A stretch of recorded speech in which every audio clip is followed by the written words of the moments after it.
Thank you, Santa Barbara Athletic Roundtable, for inducting me into your Hall of Fame. The following speech is to thank the people who are here tonight in support of me, plus some people who aren't, plus some storytelling. All right. Once upon a time, a boy met a girl. The boy was Glenn, and the girl was Sean. They fell in love, got married, and started a family. In 1986, they had daughter number 1. In 1989, daughter number 2. All right, they said, that seems like enough kids. Kapow! 1991, their daughter arrives. Sean tells Glenn, it's time to snippety-snap those best efforts, my friend. Yes, ma'am, said the gentleman to his lady. And it was done. No more babies. Psych! In 1993, they had their 4th daughter, and it was me.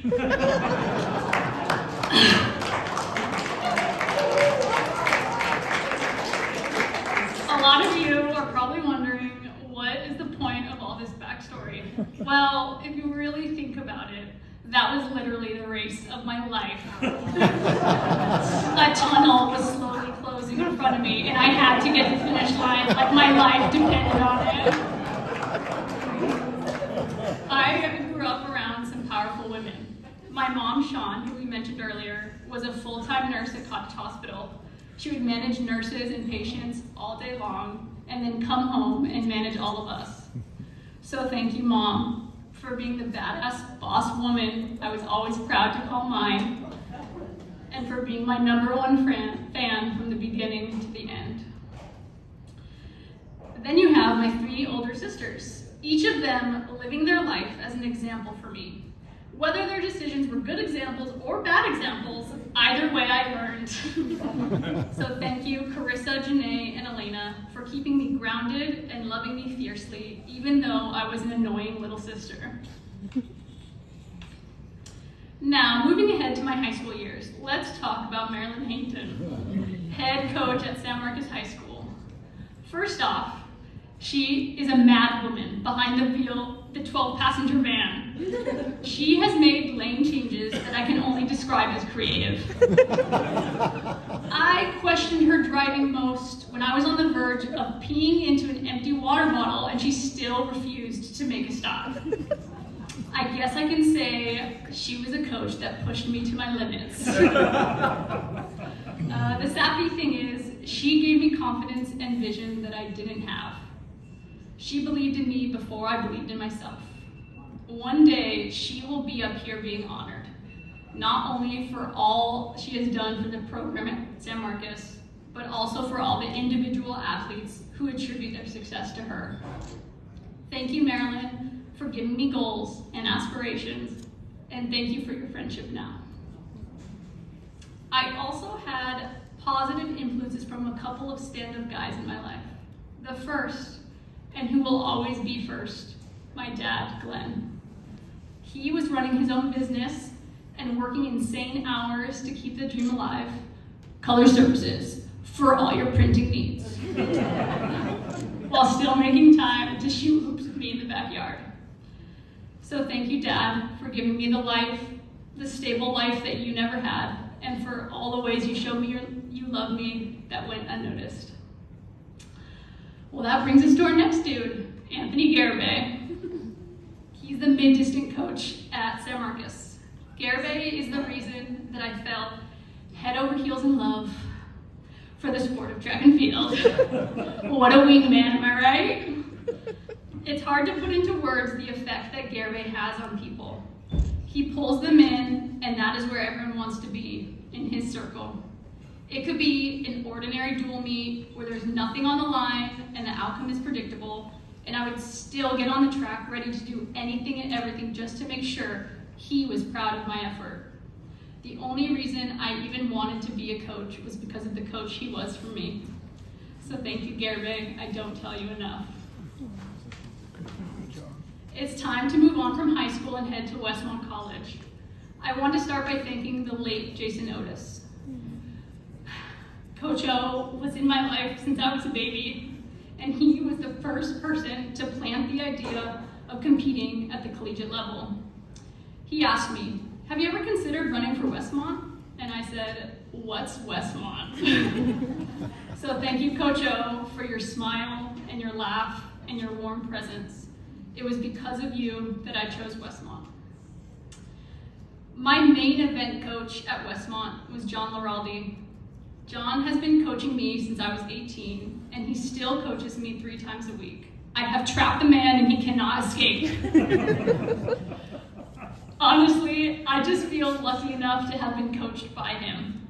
I have never met another coach who approaches training the way this man does. His knowledge and expertise is vast and impressive, but pales in comparison to his humility, respect, and love that he exudes from his very being.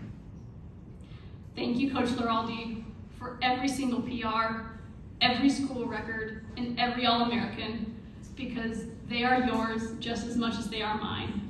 My legacy is your legacy. Russell Smelly, the head coach at Westmont, is a name that resonates far beyond athletics. His reputation for impactful and memorable words is legendary. Coach Smelly is known for his sermon-like pre-practice talks, spontaneous one-liners, and deeply moving conversations in his office. He had a remarkable ability to connect with everyone around him. Coach Smelly didn't coach me directly, but I still felt like I was just as much his athlete as any of the distance runners. His unwavering character and steady presence were constants I could rely on. Thank you, Coach Smelly, for the incredible team dynamic that you created and all the wise words you gave me over the years. Speaking of the amazing team dynamic at Westmont, let's get into thanking some of the amazing teammates I had. First off, Teresa Nealon, the loudest person I have ever met. If she was cheering for me during a race, I would hear her voice distinctly, even in a crowd of people yelling.